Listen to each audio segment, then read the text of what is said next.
How to be in two places at once. I know this sounds like sci-fi, but let me give a little background on this. As perceptual filters drop away in deeper stage realization, which is beyond that first awakening, beyond some of that shadow work that's required in the roller coaster ride of meing and being, when things start to calm enough that you can directly investigate perceptual filters, that which makes the world look solid, continuous, separate, etc., then you have access to very subtle thought forms. And what's interesting about this is every one of these perceptual filters that falls away takes with it a way of seeing the world that's false. And what's left after it falls away is a far more natural, expansive, intimate, clear, but indescribable reality. The subject-object construct is no different. The subject-object construct is a perceptual filter that's very deeply rooted in the way we process. This means that the vast majority of people walking around on the face of the earth would never even realize it's a filter that they're looking through. It's not until deep stage realization that we're usually able to get under this filter, this way of perceiving.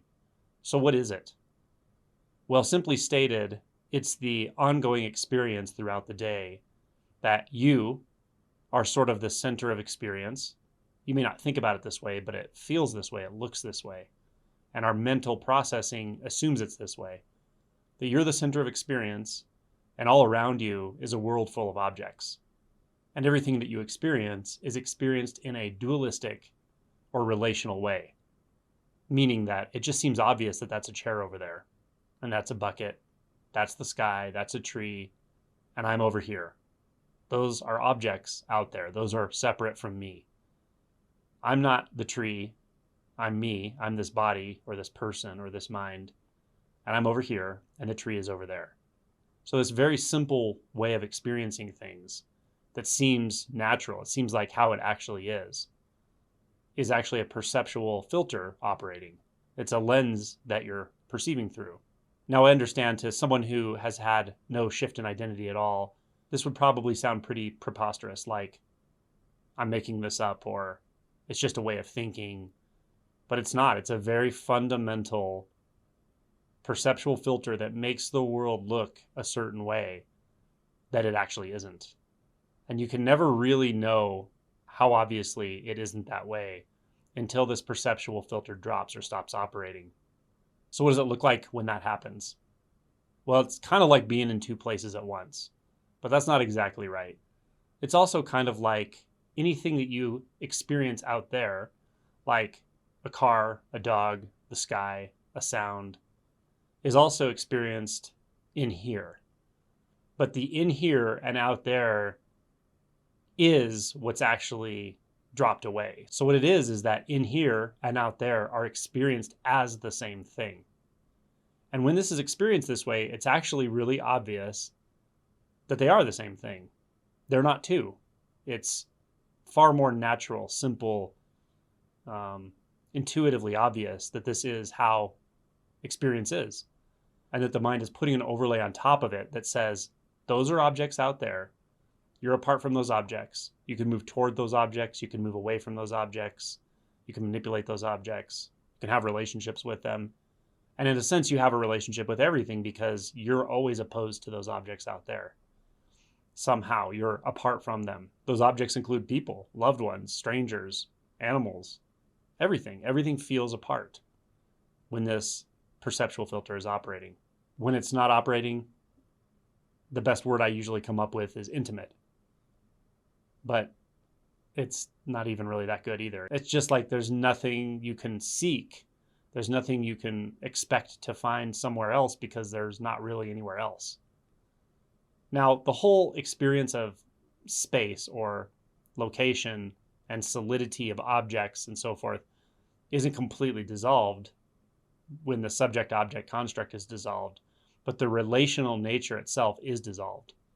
So when that's gone, everything sort of just feels, I don't know, kaleidoscopic, intimate, connected, interconnected.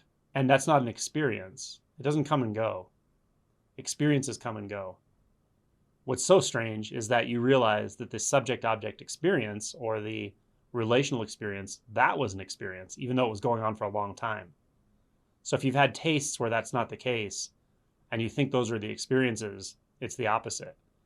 The experience, or the overlay, is the belief that there's separation, that there's some things out there, and I'm in here, and I'm always in relation to those. And I'm always thinking about how I'm in relation to those. And very quickly with this comes a whole matrix of value. What's important, what's not important? How do I get more of what's important to me? How do I avoid the things that are unimportant or potentially harmful to me? But all of that thinking, all of that overlay is contingent upon this belief that there's separation. So when this is clarified, a lot of that just calms down. A lot of that seeking mind, the sense that there's somewhere you're going to get to, there's something you're going to get that's going to finally complete you, etc. The vast majority of that just kind of dies out because it doesn't make any sense anymore. You realize it was all based on an illusion. So then how do you occupy your time? Well, the funny thing is, this is so naturally enjoyable because it's natural, it's simple, obvious, it's peaceful. Doesn't mean you'll never feel pain. Doesn't mean you're always going to feel pleasure. But there's a natural enjoyment in experiencing things as they are, in experiencing intimacy, in recognizing finally that separation was an illusion.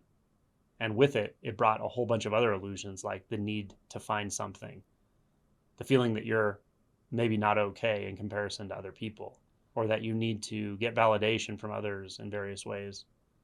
These are all based on the sense of being separate, apart. So how to investigate this? Well, there are a lot of ways, but one is, if you sense that what I'm saying is true, if you sense that underneath the experience of separation, self and other, subject and object, there's something that's more real, more primary, and not based in separation. If that makes sense to you, if you resonate with that, then use that natural curiosity to inquire. And the inquiry here is very simple. Just look into experience, look into the visual field, see what's out there. And before you decide that what you're seeing are objects, things, people, stuff at a distance, before you make that conclusion, look for the evidence. What is it in this actual visual experience that I'm referencing that makes me feel like I'm apart from that? Or that there's an I back here and there's a that out there?